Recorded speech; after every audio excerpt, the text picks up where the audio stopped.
My parents gave my brother the $100,000 down payment for his new house, telling me I didn't need help because I was too ambitious for a woman and should focus on finding a husband that they expected me to keep supporting them financially. They had no idea I had already cut them off and moved my savings. My phone lit up with Mom's name, and I already knew what was coming. The smugness in her voice confirmed it before she even finished her first sentence. "Elena, honey, we just gave Bobby the money for his house down payment, $100,000. Isn't that wonderful?" I gripped my coffee mug tighter, forcing cheerfulness into my voice. "That's great, Mom, really great. I know you probably wish you could have helped him too, sweetie. But with your lifestyle choices, we understood you needed to focus on yourself." "My lifestyle choices, right? Like building a 7-figure consulting business from scratch, like paying their mortgage for 3 years when Dad lost his job, like funding their 35th anniversary cruise last summer when they couldn't possibly afford it. Actually, Mom, and Bobby's already picked out the most darling colonial in Highland Park, 4 bedrooms, perfect for when he finally settles down with a nice girl. You remember Sarah from church? Her daughter just moved back to town." I let her ramble while opening my laptop. Right on schedule, a notification popped up from my banking app. They'd tried accessing the joint account I'd quietly closed last month. 3 attempted logins in the past hour. "Mom," I cut in. "I should go. Client meeting, always working. You know, Elena, men don't find that very utter. Bye, Mom. Give my love to Dad." I ended the call and immediately texted Monica. "It's happening. They just found out." Monica replied instantly. "Holy shit, you actually did it. You okay?" Was I okay? I stared at my reflection in the window of my home office, 32 years old, self-made, and finally done being the family ATM. My phone buzzed again. Dad this time. Then Mom. Then Bobby. I silenced them all and opened my email instead, where a message from my lawyer, Zechariah, waited. "Account secured. All traces of your involvement removed. They can't touch you now." I should have felt guilty. That's what good daughters feel when they cut off their parents, right? But watching the notifications pile up, the desperate attempts to access money that was never really theirs, I just felt tired. Tired and ready. Another text from Monica. "Want me to come over? We can drink wine and burn family photos?" "Rain check," I replied. "But there's something you should see." I pulled up a spreadsheet I'd been maintaining for years. Every loan, every emergency payment, every guilt trip-induced transfer. The total at the bottom still made me wince. $342,876.54 eyes. My phone rang again. "Bobby." I answered this time, curious. "Elena, what the hell?" He was breathing hard. "Mom's freaking out. The account's empty." "Not empty," I corrected. "Closed." "There's a difference. But I need that money." "The down payment, you mean the $100,000 they just gave you? Seems like you're covered." "That's different. This was emergency money." I laughed. Actually laughed. "Your emergencies are mine, Bobby, because I've been handling everyone's emergencies for a decade now." "You're being selfish." He spat. "You've always been like this, thinking you're better than everyone." "No." I cut him off. "I've always been convenient." "There's a difference there too." The doorbell rang. I checked my security camera. Mom and Dad, looking panicked on my front step. "Bobby, I have to go." "Congratulations on the house." I hung up as my phone lit up with a text from an unknown number. "I heard what you did. Smart girl. Call me. We should talk." Lucia, my cousin, the other family exile. I hadn't heard from her in years, not since she'd been branded difficult for questioning our grandmother's will. The doorbell rang again, more insistent this time. I watched my parents on the camera, their faces growing increasingly desperate. Dad was holding papers, probably bank statements. Mom was crying. I sat back in my chair, sipping my now cold coffee, and opened my calendar. In exactly 1 month, Bobby's first mortgage payment would be due. In 2 months, Dad's property taxes. In 3 months, Mom's medical bills. They'd figure it out.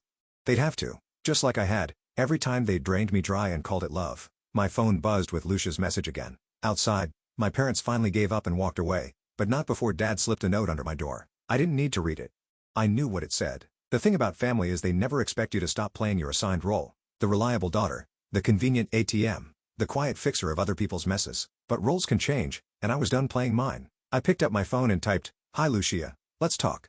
"You look tired, honey. Are you eating enough? Working too hard again?" Mom fussed with my collar at Sunday dinner, her fingers lingering just long enough to make it feel like an accusation. "A woman your age needs to take care of herself. You're not getting any younger." I smiled tightly, carefully extracting myself from her grip. The dining room was suffocating with fake pleasantries and the smell of pot roast. Bobby sat across from me, practically glowing as he detailed his new house plans to Dad. "And the master bath has this huge soaking tub, perfect for a future wife. Right?" He winked at Mom, who beamed back adoringly. "Speaking of which," Mom chirped, "Sarah's daughter Rachel is single again. Such a sweet girl, and she works part-time at the library. Much more suitable hours than what you keep, Elena." I stabbed a potato with more force than necessary. "My hours suit me just fine, Mom. My business cleared 7 figures last year." The table went silent. Dad's fork clattered against his plate. "That's very aggressive of you, sweetheart," Mom finally said, her voice dripping with concern. "Men don't usually like women who make more than them." I finished. Yeah, you've mentioned that several times. Bobby laughed nervously. Come on sis. No need to get all feminist about it. Hey, wanna hear about the wine cellar I'm planning? Actually, I set down my fork. I'd love to hear how you're affording all these renovations, considering your salary at the car dealership. More silence. Dad cleared his throat. Elena, that's not very what? Not very ladylike to ask about money? Funny. You never thought it was unladylike when you needed me to cover your mortgage. That was different, Mom snapped. That was family helping family. This attitude of yours, this cutthroat business mentality, it's not healthy. My phone buzzed. A text from Zechariah. Final paperwork filed. You're officially clear. I smiled genuinely this time. You know what's not healthy, Mom? The fact that I paid for your knee surgery last year while you were setting aside money for Bobby's house fund. Bobby's face reddened. Hey, that's not fair. You're just jealous because what? I stood up, my chair scraping back. Because I worked my ass off while you coasted? Because I built something real while you waited for handouts? Or because I finally stopped being everyone's backup plan? Elena? Dad slammed his hand on the table. That is enough. Apologize to your brother right now. I laughed. A sharp, cold sound that made Mom flinch. No. What did you say? I said no. I'm done apologizing for being successful. I'm done being told I'm too ambitious, too aggressive, too much, and I'm definitely done watching you throw money at Bobby while treating me like an ATM with a personality disorder. Mom started crying right on cue. How can you be so cruel after everything we've done for you?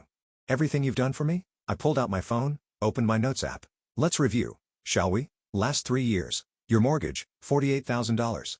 Mom's surgery, $35,000. Dad's car repair, $12,000. Bobby's temporary loan, $15,000. The anniversary cruise you couldn't afford, $8,000. Stop it, Dad warned.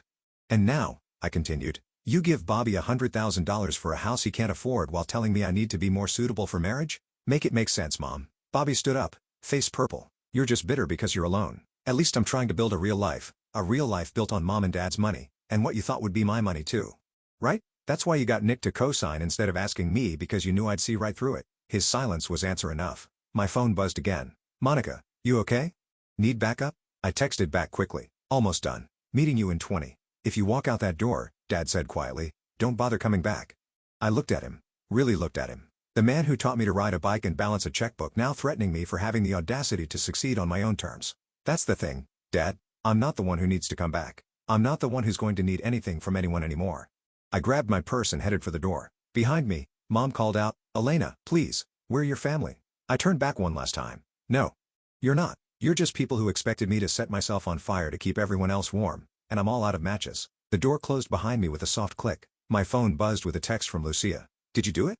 Yes, I replied walking to my car. Your turn. The sun was setting as I drove away, casting long shadows across the neighborhood where I grew up, where I learned that being a good daughter meant being a convenient one, where I finally learned to say no. Behind me, in that house with its perfectly manicured lawn and carefully maintained appearances, my family was about to learn what happens when their safety net decides to save herself instead. Your brother missed his first mortgage payment, Monica announced, sliding into our usual booth at the coffee shop. 3 weeks late and counting. I stirred my latte, unsurprised. Let me guess. He tried calling me first? 17 times, according to your blocked calls log. She pulled out her phone. Also, your mom's been posting passive-aggressive Bible quotes on Facebook, something about ungrateful children and eternal damnation. How original. I took a sip of my coffee just as my phone lit up with an unknown number. Nick's voice came through tight with panic. Elena, please don't hang up. It's about Bobby. I put the call on speaker for Monica's benefit. What about him? He told me you'd cover the payments if things got tight. Said it was already arranged. I never would have co-signed if you'd known he was lying. I finished. Yeah, that tracks. Elena, please. My credit score is not my problem, I cut in. Neither is Bobby's mortgage or his lies. After he hung up, Monica leaned forward. You know this is going to get worse before it gets better, right? They're not going to just accept that the bank of Elena is closed. As if on cue, my phone rang again. Mom, Elena. Her voice was wobbling. Baby, we need to talk about Bobby's situation. Do we? He's your brother. He's struggling. And we can't help right now. Our savings, you mean the savings you emptied for his down payment? A pause. That was different. We assumed you'd help if he needed it. You always have before. And that's exactly the problem, Mom. You all assumed I'd keep fixing everything. Did you ever once ask if I wanted to? If I could afford to? But you're so successful. She was crying now. You have that big business, all those clients. And that makes me what? The family piggy bank? That's not fair. We're blood, Elena. Family helps family.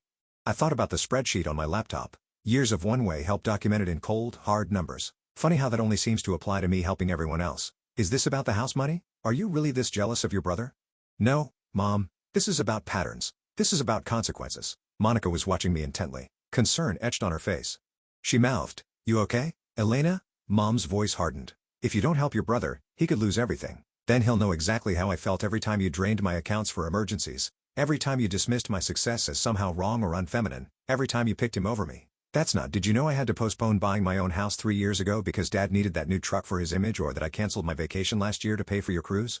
Silence on the line. But sure, Mom. Let's talk about Bobby losing everything. After I hung up, Monica slid her hand across the table. You're shaking. I'm angry, I corrected. There's a difference. My phone buzzed with a text from Lucia. Heads up, they're calling the whole family, trying to paint you as unstable, ungrateful, classic playbook. Let 'em. I texted back. Monica frowned at her phone. Your mom's already posted 3 more Bible quotes. And, oh, wow. Bobby just went live on Facebook. He's crying about family betrayal and toxic success. I laughed despite myself. Toxic success? That's new. Elena, Monica's voice turned serious. Are you sure about this? Watching them implode might feel good now. But this isn't about feeling good, I interrupted. This is about finally letting them face reality. They made their choices. They chose to enable Bobby to exploit me, to build their whole lives on the assumption that I'd keep sacrificing myself for their comfort. And now? Now they get to live with those choices. My phone lit up again. Nick had posted publicly about Bobby's missed payments. The comments were already flowing in. Family members choosing sides, old friends expressing shock. Your dad's texting, Monica reported, still monitoring the fallout. Says he's coming to your office tomorrow to sort this out once and for all. I pulled up my calendar already knowing what I'd find. Perfect timing. My lawyer will be there too. Zachariah and Lucia. I showed her the meeting invitation. Time to show them exactly what they've been playing with. Monica sat back, studying me. You know what scares them most? It's not losing the money. It's losing control. You were supposed to be the reliable one. The fixer. The good daughter. Instead, I'm the mirror, I finished, showing them exactly who they are, and they hate what they're seeing. Outside, rain started falling soft and steady. Somewhere across town, my brother was probably still crying on Facebook. My parents were probably still quoting scripture about ungrateful children, and I was finally free of the obligation to care. My phone buzzed one last time. Lucia, ready for tomorrow? More than ready, I replied. Time to show them what consequences really look like. Lucia looked exactly as I remembered her. Sharp eyes, sharper smile, and an air of carefully contained fury. She sat across from me at the upscale restaurant, stirring her martini with deliberate precision. I saw this coming 10 years ago, she said. When they did the same thing to me, different details, same story. The trust fund? I asked. She nodded. Grandmother left it for both of us. Your mom, my dear aunt, convinced everyone I was unstable because I questioned their authority. Next thing I knew, poof, money gone, family turned against me, branded the difficult one. How much? 200,000 each. She took a sip. But you already knew that, didn't you? That's why you called me back. I pulled out my laptop, opened a folder labeled Family Assets. Look at this. I turned the screen toward her. 3 weeks before they gave Bobby the house money, there was a transfer from an old account, one I used to fund their emergencies. Lucia leaned forward, eyes narrowing. They used your own money to give him the down payment? 40,000 of it. Money I'd sent them last year for Mom's medical bills. I closed the laptop, bills that mysteriously never got paid according to the hospital's records. Jesus. Lucia sat back. And they still don't think they did anything wrong, do they? Mom's latest Facebook post calls me a daughter of Jezebel, so no. The waiter brought our entrees. We ate in silence for a moment before Lucia spoke again. There's something else you should know. She pulled out her phone, showed me an email. Remember that property in Spain? The one grandfather left to all the grandchildren? My fork froze halfway to my mouth. The villa? What about it? Your mother sold it 3 months ago without informing any of the other owners, including you. The restaurant suddenly felt too warm, too crowded. That's not possible. She'd need signatures. Forge them, all of them. I have proof. Lucia's voice was gentle but firm. She's been planning this, Elena. They all have. The money they gave Bobby, it's just the tip of the iceberg. My phone buzzed. Monica sending a screenshot of Bobby's latest social media rant. Family is everything until success makes you forget where you came from. Funny, Lucia commented, reading over my shoulder. They never seem to forget where to find us when they need money. Did you ever confront them? I asked. About the trust fund? I tried. Got the same response you're getting now. Bible verses, family loyalty lectures, gaslighting about how I was imagining things. She smiled grimly, but I did something they didn't expect. What? I documented everything. Every transaction. Every lie. Every manipulation. Built a case so solid they couldn't twist their way out of it. She pulled out a USB drive just like you're doing now. I stared at the small device. What's on it? Everything. Bank records, property documents, emails, 10 years of their financial fraud, including what they did to you. She slid it across the table. Consider it insurance. My phone lit up again. Dad this time. We're still coming tomorrow. This ends now. They have no idea, do they? Lucia mused. That we're 10 steps ahead? I thought about the meeting tomorrow. About Zechariah's carefully prepared documents. About the years of evidence I'd collected. You know what's ironic? I said, they taught us this. All those lectures about being careful with money, keeping receipts, protecting ourselves, they just never thought we'd use those lessons against them. That's the thing about narcissists, Lucia replied. They think they're the only ones who can play the game. The waiter brought our check. As I reached for it, Lucia caught my wrist. Let me, she said, consider it a down payment on our new partnership. Partnership? She smiled. That same sharp smile that had probably terrified our family years ago. You're not the only one who's been planning, cousin. What they did to us, it's happening to other women too. Other families, and we're going to help them fight back. My phone buzzed one final time, Zechariah confirming tomorrow's meeting details. Everything was in place. You know they'll try to destroy us for this, I said. Lucia laughed, a real laugh, warm and fierce. Oh, honey, they already tried that. Now it's our turn. We stepped out into the evening air. Two exiles turned allies. Somewhere across town, my parents were probably planning their attack for tomorrow, believing they still held all the cards. They had no idea what was coming. Ready for tomorrow? Lucia asked as we parted ways. I thought about the USB drive in my bag, about 10 years of receipts, about all the women like us who'd been silenced by family loyalty. Ready, I replied. Let's show them what daughters of Jezebel can really do. The doorbell rang at exactly 7 p.m. I watched through my security camera as Mom smoothed her hair and Dad adjusted his tie, their battle armor for confrontation. Bobby stood behind them, looking less confident than usual. I buzzed them in. Zechariah and Lucia were already seated in my home office, documents spread across the table. Elena? Mom's voice carried down the hallway. Sweetheart? In here? I called back. They filed in, faltering slightly at the sight of Lucia. Mom's face went pale. What is she doing here? Dad demanded. Sitting, Lucia replied smoothly. It's what people generally do during financial audits. Financial Elena, what is this? Mom's voice trembled. I gestured to the chairs. Please sit down. We have a lot to discuss. If this is about Bobby's house, Dad started. This is about everything, I interrupted, opening my laptop. Every loan, every emergency, every missing dollar, including the villa in Spain. Mom's hand flew to her throat. I don't know what you're... Save it. Lucia cut in. We have the documentation, all of it. Zechariah cleared his throat. Mrs. Bennett, Mr. Bennett, I'm afraid you're in quite a serious situation. Fraud, unauthorized property sale, forged signatures. This is ridiculous. Dad slammed his hand on the table. We're family. Elena, stop this nonsense right now. I pulled up the spreadsheet. My karma audit as I'd started calling it. Let's start with last year. March, you needed $15,000 for Mom's knee surgery, money that never made it to the hospital. April, $12,000 for Dad's truck repairs. May, $8,000 for your anniversary cruise. June, we paid you back, Bobby interjected. No, I corrected. You promised to pay me back. There's a difference, Elena. Mom's voice turned pleading. Everything we did was for this family. You're successful. You could afford, could I? I turned the laptop toward them. Because while I was paying your bills, I was also taking out business loans, postponing my own life, draining my savings, all while you were secretly funneling money into Bobby's house fund. Dad stood up. This is emotional manipulation. No, Lucia said quietly. This is accountability. Something this family has always been allergic to. I pulled out a manila envelope. This contains evidence of the unauthorized sale of the Spanish villa, property that belonged to all the grandchildren, not just you, Mom. Care to explain? Mom burst into tears. You're destroying this family. Actually, Zechariah interjected, the fraudulent property sale did that, along with the forged signatures, misappropriated funds, and what appears to be a pattern of financial exploitation. Bobby had gone very quiet. The house payments? You're really not going to help? Nick's lawyer called yesterday. I told him, you knew you couldn't afford it, didn't you? You were counting on me to bail you out, just like always. You're my sister, and you're my brother, but that doesn't make me your bank. Dad moved toward the door. We're leaving. This is absurd. Leave if you want, I said calmly, but these documents are going to the authorities either way. The only question is whether you want to handle this privately or in court. You wouldn't dare, Mom whispered. Lucia laughed, a cold, sharp sound. Like you dared to steal my trust fund? Like you dared to sell property that wasn't yours? That was different, Mom protested. How? I asked. Because it benefited you? Because you thought you'd never face consequences? Silence filled the room. Heavy, suffocating silence. Here's what's going to happen, Zechariah stated, pulling out more papers. You're going to sign these documents acknowledging the debt. You're going to sell your house to repay the fraudulent property sale, and you're going to leave Elena and Lucia alone. Or, Dad challenged, or I file these papers first thing tomorrow morning. Your choice. Mom collapsed into a chair, sobbing. Bobby stared at the floor. Dad's face had turned an alarming shade of red. Elena, Mom choked out, will you ever forgive us? I looked at her, really looked at her, the woman who taught me to be strong, then resented me for it, who preached family loyalty while betraying it. I didn't do this to hurt you, I said quietly. You did that all by yourself. Every time you chose Bobby over me, every time you lied, every time you took calling it love. Please, the papers are on the table. Sign them or don't, but either way, we're done. They signed.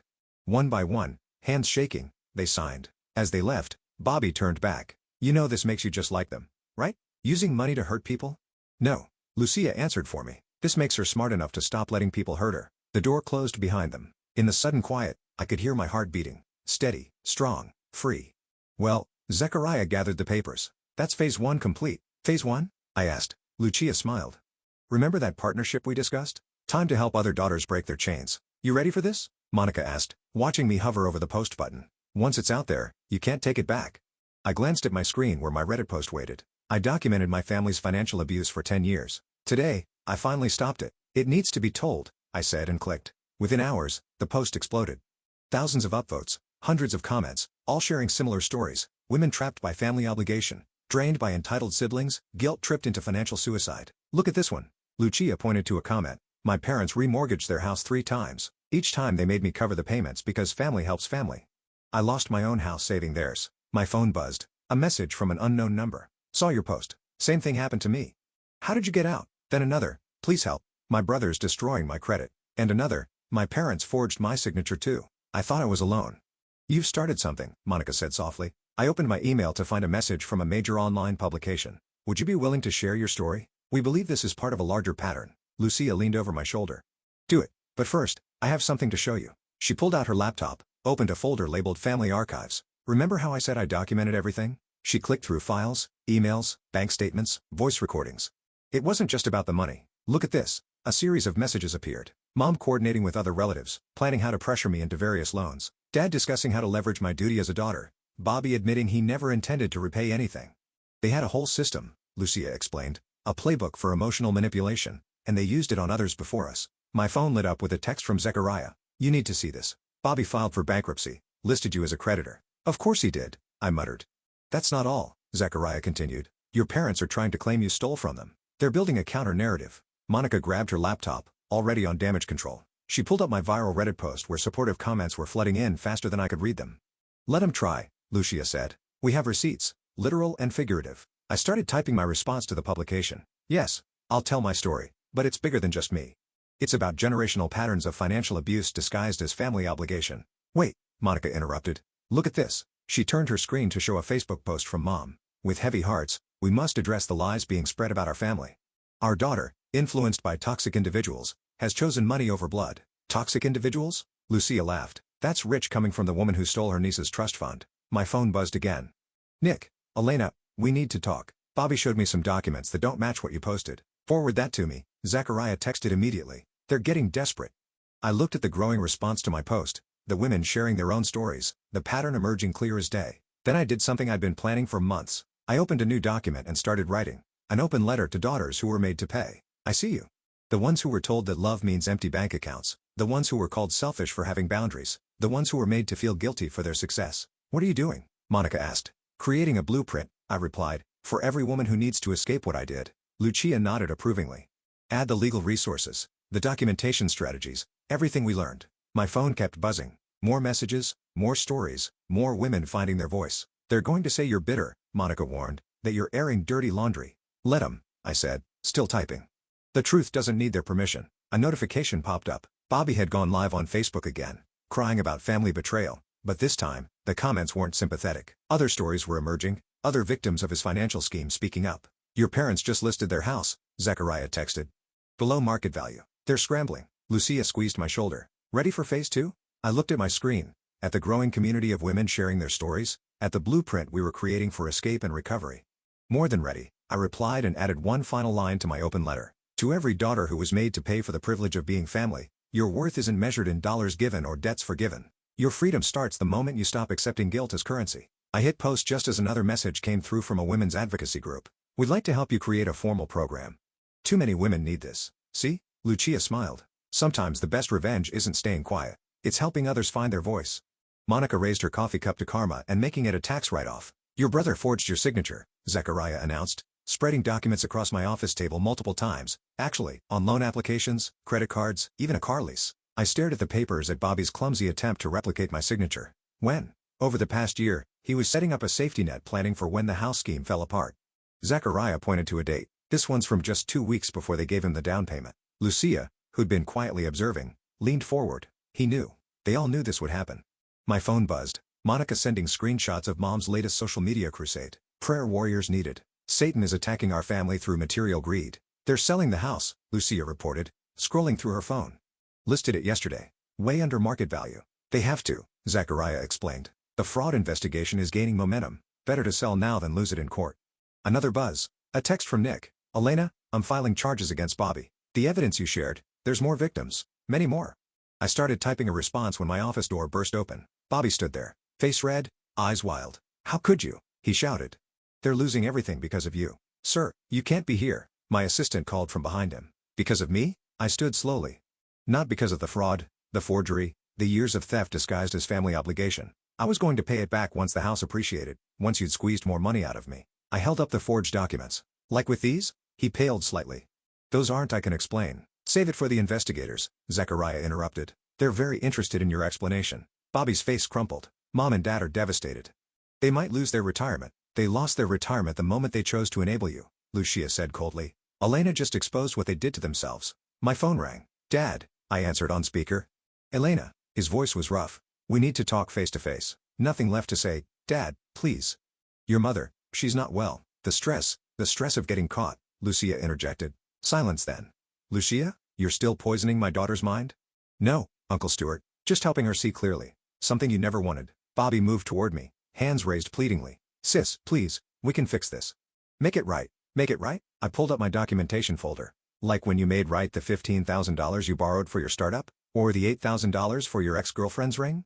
Or should we talk about the credit cards you opened in my name? I was desperate. You were entitled, I corrected. There's a difference. My assistant appeared with security.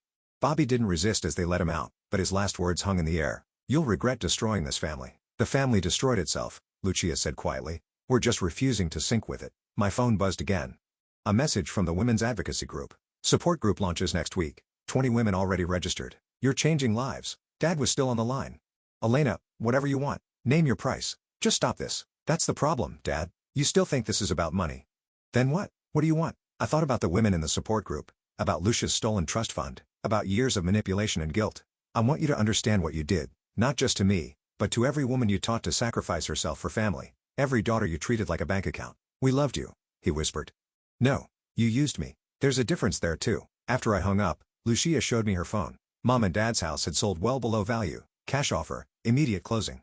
They're running, she observed. Let them, I replied. The documentation is already with the authorities. Zachariah gathered his papers. The fraud investigation goes public next week.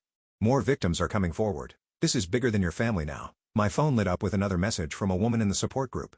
You gave me courage to check my credit report. Found out my parents took out loans in my name too.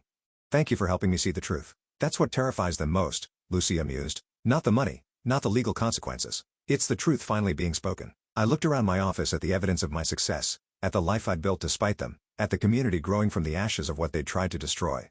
You know what Mom used to say? I told Lucia. A good daughter keeps family secrets. She smiled grimly. Good thing we're not interested in being good daughters anymore. My phone buzzed one final time. Monica, your story just got picked up by a major network. Ready to go national with this? I thought about all the other daughters out there drowning in family obligation and financial abuse. Ready, I replied. It's time everyone heard the truth. Welcome to Financial Freedom for Daughters. I address the packed conference room. I'm Elena, and like many of you, I was taught that love means empty bank accounts. Hundreds of women looked back at me. Some tearful, some angry, all nodding in recognition. Lucia stood at the back, giving me a thumbs up. Today we're going to talk about breaking chains, I continued. About the difference between family loyalty and financial abuse. About the door opened. Mom slipped in, thin and pale, trying to be invisible in the back row. Our eyes met briefly before I continued. About the moment you realize that saying no doesn't make you a bad daughter. After the session, while women lined up to share their stories, Monica rushed over with her laptop. Bobby's sentencing just came down, she announced. 3 years for fraud. Nick's testimony sealed it. And Dad? Lucia asked, joining us. Fled to Spain last week, Monica replied. But the authorities there are already aware of the property fraud. It's only a matter of time. I noticed Mom still sitting in the back, clutching her purse. When our eyes met again, she stood and walked over slowly. Elena, her voice was barely a whisper. I watched your interview on television. All of it? I asked. Even the parts about the forged documents, the stolen trust fund? She flinched. I didn't know about all of it. Bobby told us. Save it. Lucia cut in.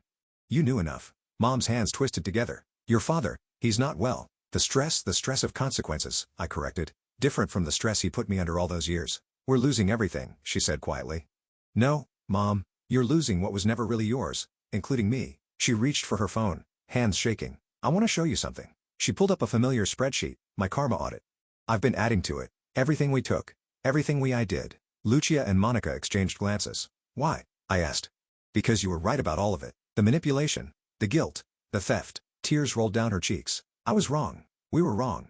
Mom. No. Let me finish. I watched those women today telling their stories. They were telling my story too.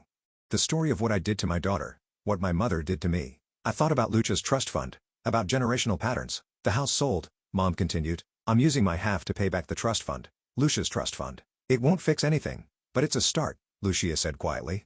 My phone buzzed. Another message from our support group. My mother just called, said she watched Elena's interview. She's finally ready to talk about what happened. Mom stood straighter. I'd like to, if you'll let me. I want to tell my story about being the mother who hurt her daughter. Maybe it will help other mothers stop. I looked at Lucia, who nodded slightly. The next session is Thursday, I said. Be ready to tell the whole truth. I will. She turned to leave, then paused. Elena, I'm sorry. Not because we got caught. Because we hurt you. After she left, Monica whistled low. Well, that was unexpected. Think she means it? Lucia asked. I watched through the window as Mom walked to her car. Not the luxury sedan she used to drive, but a modest used model. Maybe, I replied. But that's not why we do this anymore. My phone lit up with notifications. More women finding their voice. More daughters breaking free. More mothers facing truth. Lucia squeezed my shoulder. Ready for the next session? I looked around the room where hundreds of women had just shared their stories, where my mother had finally spoken truth instead of manipulation, where patterns were breaking, one story at a time. You know what Bobby said to me once? I told him, family is everything until success makes you forget where you came from. And, Monica prompted, he was wrong. Success didn't make me forget. It made me remember exactly who I am, not despite them, but because I survived them. My phone buzzed one last time. A message from Zechariah. Trust fund repayment received. Lucia's account restored. Justice served. Speaking of justice, Lucia smiled. The non-profit paperwork came through. Daughter's Freedom Fund is officially launched. Monica raised her water bottle to karma and making it sustainable. I thought about Mom's tearful confession. About Bobby's sentencing. About Dad running from consequences. About all the daughters still finding their way to freedom. To truth, I corrected, and all the women brave enough to speak it. Outside, the sun was setting on another day of breaking chains. Tomorrow would bring more stories, more healing, more women choosing themselves over family obligation. But tonight, in this room where truth had finally been spoken, I was no longer the good daughter, the convenient ATM, or the family fixer. I was simply Elena, and that was more than enough.